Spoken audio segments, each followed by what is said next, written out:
providing insights and answers to the world's important truths.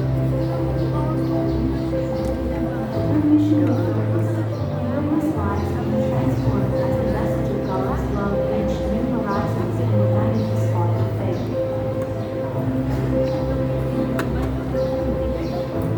Our publishing ministries are dedicated to reaching out to countries within the 1040 zone and beyond. We understand the importance of breaking walls and making bridges, using the power of literature to connect souls with an everlasting message of salvation. The SSD Publishing Ministries will persist in its mission to share the life and truth of God's Word, even in the last days of Earth's history. The dedication of our literature evangelists and the impact of literature on changing lives will continue to be guiding force. As we move forward, let us remember the words of hope and the light imparted to us daily from the Scriptures. Together, We will persevere. making a difference in the world, one loaf at a time.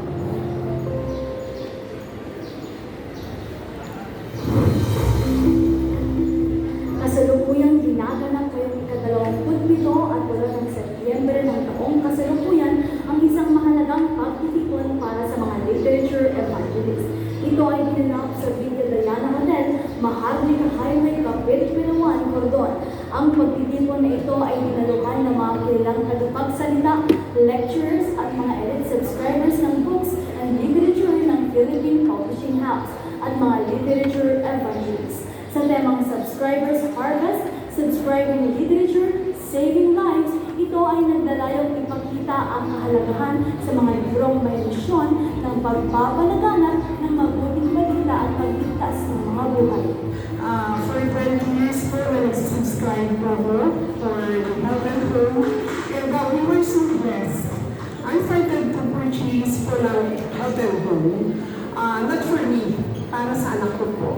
Kasi nakita ko po kung gaano siya kahilig magbasa. Papasalamat po po, isa po siyang lalaki na lumapit sa akin. And siya po yung una na nagbigay po sa akin ng Heaven Home. And then after that, nakita ko ng anak ko yan, nagustuhan niya ko. And praise God kasi from that moment, tuloy-tuloy na po yan. And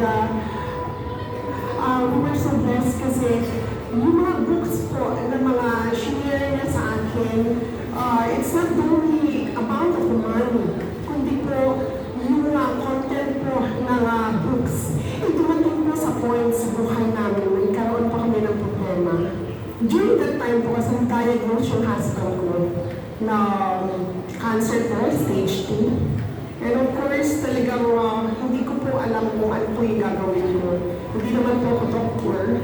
And with the help of our God, ginabayan niya ako. And with the use of the healthy foods na nagpo po, ito po, buhay na buhay yung husband ko. And 8 years na po, sabi ko nga, dapat po siya yung mag-testimony kasi siya po yung living testimony. And habang lumalaki po yung aking anak, ganito po yung train up a child. Nancy Van, so written by Nancy Van. And we were so grateful sa mga staff, editor-in-chief, sa lahat po ng members of the associate, editor, director, lahat po ng staff, lahat po nandito, we were so blessed. Kasi for me, I worked with the Philippine Conference. I spearhead ng program with the team subscribing integrated to Saving Lives. Ito yung paraan nito ay para pagkakalin ang sa mga subscribers. At sa pamagitan nito ay dahan-dahan nilang nakikilala ang Panginoon na itatanim sa isipan nila ang katotohanan ang salita ng ating Panginoon Diyos. Glory to God sapagkat ito ang pinaka-effective na paraan na pwedeng ma-reach out lahat ng mga ibig na tao sa buong nasa proban ng North Philippine Union Conference, or it might be all throughout the Philippines and all throughout the world. Ang subscribers harvest na nangyari ngayon, especially this day, ay ito ang nagpapatunay na ang publishing partner ay comes from the voice of the Lord. At ito ay nagpapatunay at nagpapa-encourage lalo sa ating mga literature evangelists na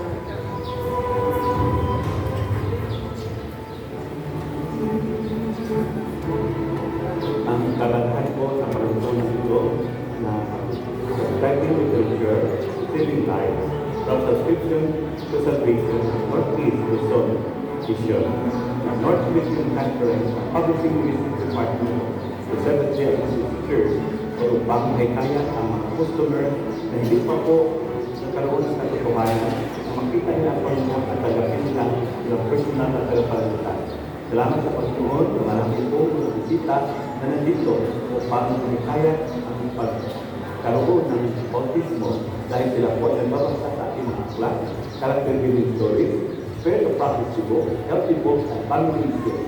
Ngayon po, kita natin sa kasakyan sa kanilang autismo. Salamat sa Panginoon sa programa ng Publishing Ministries ng Philippine Publishing House na marami po makakita at makasaksyon ng katotohanan sa pamamagitan po ng pagbabasa ng ating aklat. Ito pinagpapatunay ng programa ng Seventh-day Adventist ay buong mundo. Marami po ang kaya dahil po sa pagbabasa. from start early 70s pa. Kasi nakabasa na po ako ng my Bible friends. And actually, doon ko po na realize ang ganda po na ito kasi related sa kay God sa Bible store. And then, doon ako mag-start ng topic yung magbasa. Nag-apply din po sa araw-araw na buhay. Kasi tinuro ko rin sa mga anak ko na kailangan natin yung basahin ito. May earlier may pupunta sa akin na literature evangelist na with the name of Mr. Santos Fleming. Salamat niyang nagbibigay sa akin kahit na may pinuntahan ako, biglang tagal, hinihintay pa rin ako para ma-serve lang niya yung mga dinadala niya sa akin na books. From time to time, dadala siya ng pagkakon. Doon ko na kita yung maganda lahat ng information na nandito ko na magagamit natin sa pang-araw-araw ng buhay. Sumunod siya, nung mahina na si Mr. Santos, si Mama Ren ang nagdadala sa akin. Tapos nagbabible study kami, pinupuntahan ako sa clinic. Muli ninyo ang mahalagang nakakatiran ang tumanggap kay Kristo bilang kanilang personal na tagapagligtas. Isang makabuluhang hakbang tungo sa pananampalataya at kaligtasan. From subscription to salvation, tunay na pagbabago sa kanilang buhay.